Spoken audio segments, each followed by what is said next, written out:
नमस्कार दोस्तों, मैं आनंद एक बार फिर से आयुर्वेदिक ज्ञान चैनल की तरफ से आपके लिए लाया हूँ एक ऐसी आयुर्वेदिक औषधि जो आपकी खांसी, जुखाम, बुखार आदि में इतनी ज़्यादा लाभकारक होगी कि आपको स्वयं विश्वास नहीं आएगा।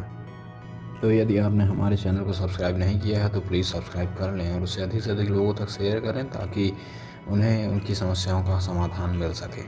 तो दोस्तों, बिना समय गंवाए शुरू करते हैं जानना। तो आपको बता दें कि ये कोई सामान्य औषधियाँ नहीं हैं, ये बहुत ही ख़ास औषधियाँ हैं। अगर ये आपको मिल जाती हैं तो समझ लीजिए कि आपको अमृत हाथ लग गया है। तो शुरू करते हैं। तो सूखी खांसी के इलाज में सर्वप्रथम आप पहला जो हमारी औषधि है उसे सूखी खांसी के इलाज में तो वह यह है कि शतावर, अड़ूस की पाती और मिश्री को औटाकर पिएँ, या फिर इसको आप पीने के लिए थोड़ा सा पानी भी मिला सकते हैं। तो इसमें मुख्य औषधि जो है वो शतावर है। आपको क्या क्या लेना है? शतावर लेना है, अड़ूस की पत्ती लेनी है और मिश्री लेनी है। अड़ूस की पत्ती के बारे में हम अगले वीडियोस में चर्चा करेंगे, लेकिन हालांकि अगर आप अड़ूस की पत्तियां मांगेंगे तो मिल जाएंगे आपको। तो इसमें मुख्य औषधि शतावर है। आइए शतावर के बारे में भी थोड़ा जान लेते हैं। हमें 3 चीज़ें चाहिए इसके लिए: शतावर, अड़ूस की पत्ती और मिश्री। आपकी सूखी खांसी खत्म हो जाएगी जड़ से एकदम। लेकिन हम इसमें मुख्य औषधि जो शतावर है उसके बारे में थोड़ा सा जानेंगे। तो शतावर को संस्कृत में शकाकुल कहते हैं।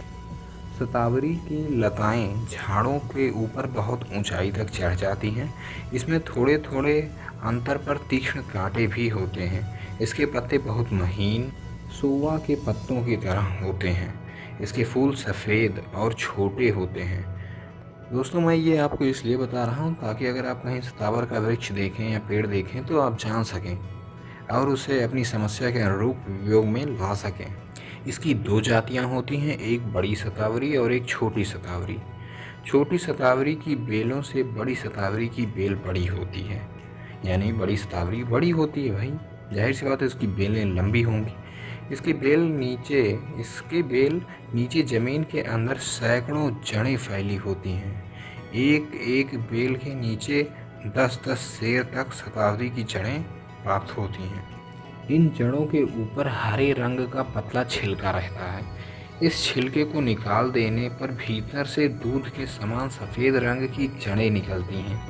यह वनस्पति भारतवर्ष में प्रायः सभी जगह पैदा होती है। आइए दोस्तों, शतावरी के थोड़े गुण और दोष के बारे में जानते हैं। तो यह भारी, शीतल, कड़वी, मधुर, ध्यान दें बुद्धिवर्धक भी होती है। शतावरी की क्या जड़ें नेत्रों के लिए खास तौर पर फायदा करती हैं।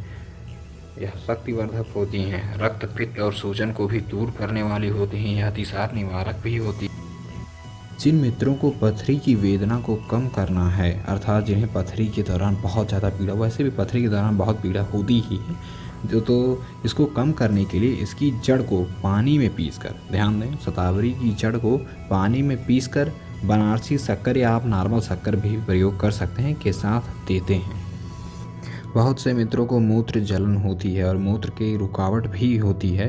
तो मूत्र विकार में शतावरी का क्या योगदान है, आइए जानते हैं। तो मूत्र विकार में शतावर और गोखरू का शरबत बनाकर पीने से, गोखरू के पंचाक के साथ शतावरी औटाकर छानकर मिश्री मिलाकर पीने से, उसमें शहद भी डाल लें, मूत्र की जलन, मूत्र की रुकावट मिट जाती है। क्या तो आपको क्या क्या करना है? गोखरू के पंचाक के साथ शतावर को औटाकर छान कर उसमें मिश्री मिलाकर या फिर उसमें शहद भी मिला सकते हैं। पीने से मूत्र की जलन और मूत्र की रुकावट मिट जाती है। दोस्तों, शतावरी के ऐसे अन्य कई लाभ हैं, उन्हें हम अपने अगले वीडियो जिसमें हम शतावरी की विशेष औषधि के रूप में वर्णन करेंगे उसमें बताएंगे।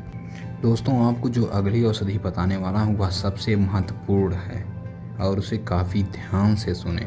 प्राचीन कफ रोगों में कफ को पतला करने के लिए और श्वास की रुकावट को कम करने के लिए, यानी जिसे सांस लेने में समस्या हो रही हो, क्या करना है?